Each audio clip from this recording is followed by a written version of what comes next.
muchas gracias. Vamos a platicar hoy un tema acá con el licenciado Bernardo sobre todas aquellas actividades que efectivamente deben de ser notariadas o ante fe pública, ¿sí? Para eso debemos entender que, bueno, en el ámbito fiscal tenemos muchísimas materias en relación a las contribuciones.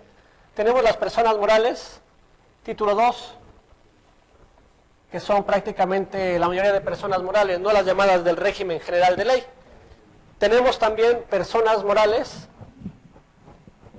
título 3, que son las personas morales con fines no lucrativos. Tenemos por ahí también coordinados.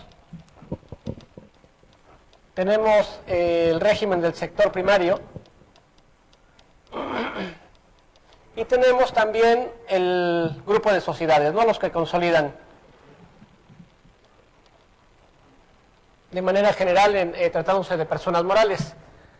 También tenemos esquemas de personas físicas, que ahí se vuelve un poquito más complejo. Sabemos que acá la mayoría de contribuyentes se encuentran en las personas morales título 2, sin embargo, tratándose de personas físicas, se abre otro rubro porque ahí tenemos personas que perciben por salarios, tenemos personas que perciben por actividad empresarial, y que ahí tenemos dos rubros importantes. Tenemos el régimen de actividades empresariales y profesionales, y tenemos el famoso régimen de incorporación fiscal. Bien, tenemos también personas que se dedican al arrendamiento, a la enajenación de bienes, a la adquisición de bienes. Tenemos intereses, tenemos premios, tenemos dividendos, y por ahí dice la ley del impuesto sobre la renta, y si se me olvida alguno, te voy a abrir un capítulo que se va a llamar de los demás ingresos. Entonces, cada uno de estos regímenes, por llamarle de esta manera, tiene características muy especiales y determinadas obligaciones, e inclusive una determinada manera diferente de determinar el impuesto, y por supuesto las obligaciones.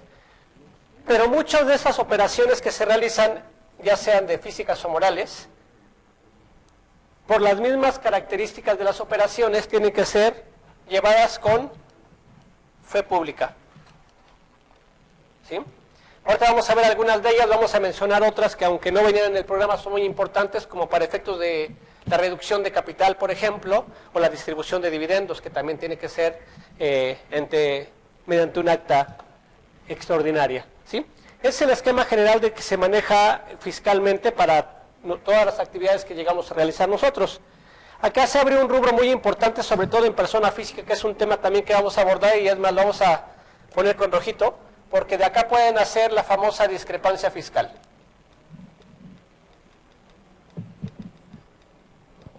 ¿Sí? Que ahorita, con la nueva actividad que tiene la autoridad, con esa nueva facultad que nace en el 2014 en relación a la revisión electrónica, ¿qué puede suceder? Que nos va a determinar, con base en lo que ella ya tiene, con base en los CFDIs que emitimos, con base en los pagos provisionales, con base en lo que compramos, o con base inclusive en la información que tiene Catastro y demás, nos puede determinar esta famosa discrepancia fiscal, ¿sí? Entonces, en general, esos son los esquemas que se manejan, y vamos a ver aquellos que nos interesan, de los cuales comentábamos, debe de ser forzosamente con fe pública, ¿de acuerdo? Vamos a ver algo de ello. Bien, uno de los principales temas que manejan los notarios, y que a veces los propios contribuyentes y nosotros a veces los contadores también desconocemos un poquito, es el ámbito de la enajenación de bienes, este pequeño rubro, ¿sí? Resulta que yo soy contador público y de repente, por alguna situación en especial, o porque así lo quiero, deseo enajenar mi casa habitación, por ejemplo.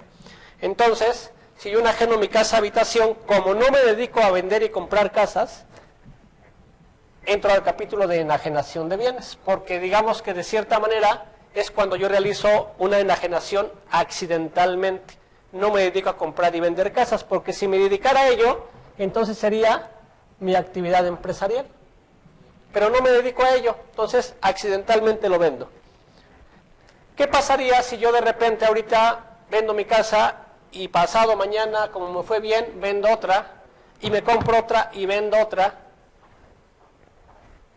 ¿Es actividad empresarial o ya es enajenación de bienes? Resulta que la ley no menciona nada al respecto después de cuántas enajenaciones accidentales se vuelve mi actividad empresarial. Lo que le va a importar a la autoridad realmente, ¿qué es? Que se pague el impuesto correspondiente a esa operación, ¿sí? Ya sea vía enajenación de bienes o vía actividad empresarial, pero lo que va a decir la autoridad a mí, entérame el impuesto por esa situación, ¿no? Vamos a ver las características que tiene esa enajenación de bien. Primero que nada, estos son algunos conceptos que la ley menciona en su artículo 119 de la Ley del Impuesto sobre la Renta. Menciona que se considera enajenación todo aquello que diga el Código Fiscal de la Federación, y entonces para ese entendido tenemos de irnos al artículo 14 del Código Fiscal de la Federación, porque ahí me explica, acá las tenemos numeradas, cuáles son o qué se entiende por enajenación de bienes, ¿sí? Y ojo, no solamente para el capítulo de enajenación, sino para todo el esquema que estamos manejando, que se considera enajenación, ¿sí? No solamente para este capítulo. Entonces dice que es toda transmisión de propiedad, las adjudicaciones, las aportaciones a una sociedad, la que se realiza mediante el arrendamiento financiero, etcétera, etcétera, ¿sí? Y el artículo 119, que es donde inicia este capítulo de enajenación de bienes, acuérdense que es un título 3, un título 2, un título 3, y este viene siendo un título cuarto. Entonces, aquí vamos a hablar del título cuarto del capítulo cuarto, que es enajenación de bienes, ¿sí? El artículo 119, que es donde inicia precisamente lo relativo a la enajenación de bienes, se menciona que en caso de una permuta se va a entender que hay dos enajenaciones, ¿sí? El que adquiere enajena y el que enajena también está adquiriendo en ese sentido, ¿sí? Son los casos en que tenemos que son enajenación de bienes de acuerdo al Código Fiscal de la Federación. Bien. Regularmente decimos nosotros, vamos a borrar esto de personas morales,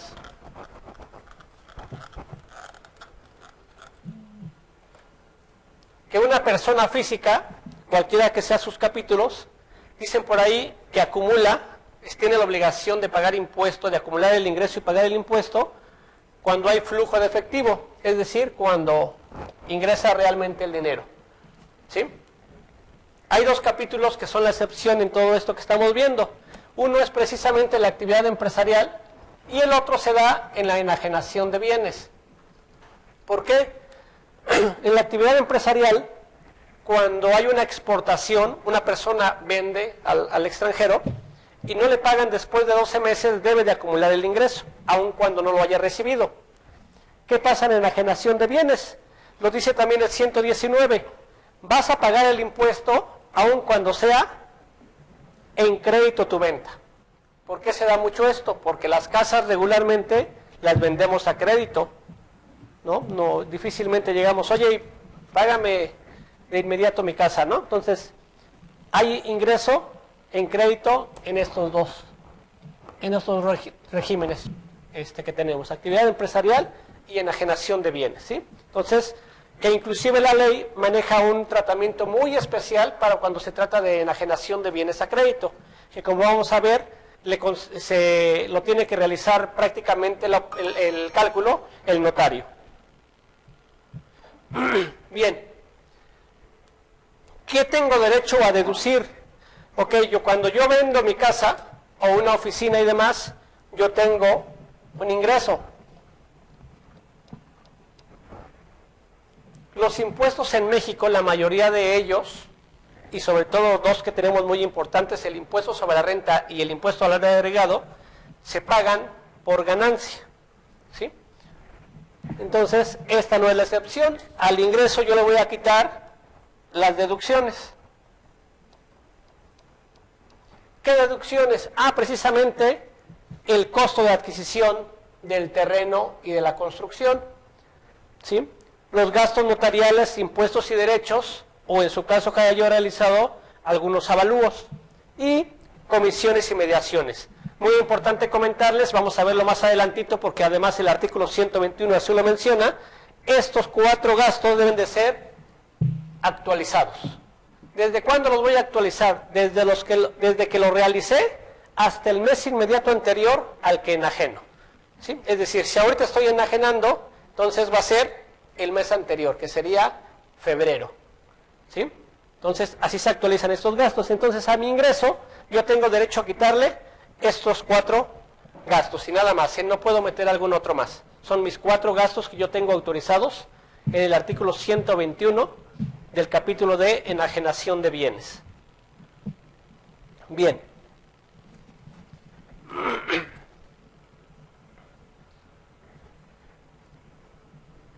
¿Cómo determino entonces la ganancia? Porque comentábamos que debemos de hacerlo, la determinación por ganancia. Entonces ya tengo mi ingreso, menos mis deducciones actualizadas que veíamos, me da la ganancia por enajenación de bienes, y luego lo vamos a dividir entre el número de años transcurridos, entre la fecha de adquisición y enajenación sin exceder de 20 años. Si excede de 20 años, lo topamos a 20 años. ¿Sí? Y eso me va a dar la ganancia que se sumará a los demás ingresos. ¿Esto qué quiere decir? Que en mi declaración anual como persona física, yo tengo que sumar todos estos ingresos. ¿Sí? Para calcular mi declaración anual. ¿Qué voy a sumar acá? Como dice ahí, mi ganancia. Esa es la que voy a sumar a mis demás ingresos. Es decir, yo soy un asalariado. Vendo mi casa, entonces mi ganancia que obtuve por la casa, más mis ingresos por salarios. Y calculo mi impuesto anual. ¿De acuerdo? Ahorita vamos a ver más o menos cómo se hace. ¿Sí? Esa es la ganancia que se va a sumar a los demás ingresos. Bien.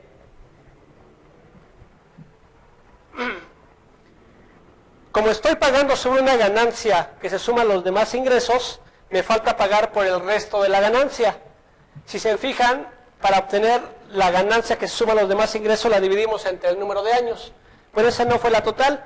Mi ganancia esta es mi ganancia total, menos la ganancia que se suma a los demás ingresos, me da una ganancia no acumulable, que aunque es no acumulable, sí paga impuesto. Paga impuesto sobre la renta a una tasa efectiva de impuesto. Ahora todos vamos a ver un caso práctico donde vamos a ver esta situación.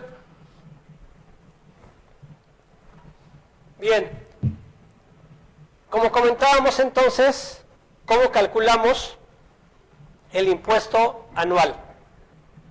Mi total de ingresos acumulables, por cualquiera de estos conceptos, menos las deducciones autorizadas que comentábamos, menos las deducciones personales. ¿Cuáles son ellas? Las que tengo derecho una persona física, pues tiene derecho, por ejemplo, a los intereses reales por créditos hipotecarios, tiene derecho a donativos, tiene derecho a gastos médicos, a gastos funerarios, y eso los va restando, ¿sí? Posteriormente aplica la tarifa del artículo 152 de la Ley del Impuesto sobre la Renta, que la mecánica es la que comentamos acá. A la base gravable le vamos a restar el límite inferior, lo multiplicamos por el excedente, más la cuota fija, y eso me va a dar un resultado, ¿sí? Este resultado lo vamos a dividir entre la base, es decir, entre la base para aplicarlo, y eso me va a dar la tasa, que vamos a multiplicarla por el ingreso no acumulable, ¿sí? Vamos a ver cómo lo hicimos de esta manera acá, en la siguiente fórmula. Ganancia no acumulable por la tasa, y me va a dar el impuesto correspondiente a la ganancia no acumulable, ¿sí? Esto hasta ahorita esto lo tiene que hacer la persona física que está obteniendo el ingreso por la enajenación de bienes. ¿De acuerdo? Bien. Hay otra manera de determinar esta tasa. Otra manera es sacar un promedio. De 5 ejercicios sacas el promedio y entonces esa es la que aplicarías para la tasa efectiva de impuestos sobre la ganancia no acumulable. ¿Sí? La opción que ustedes quieran, la que quieran tomar, a ver cuál nos llega a convenir para la persona física que obtiene el ingreso.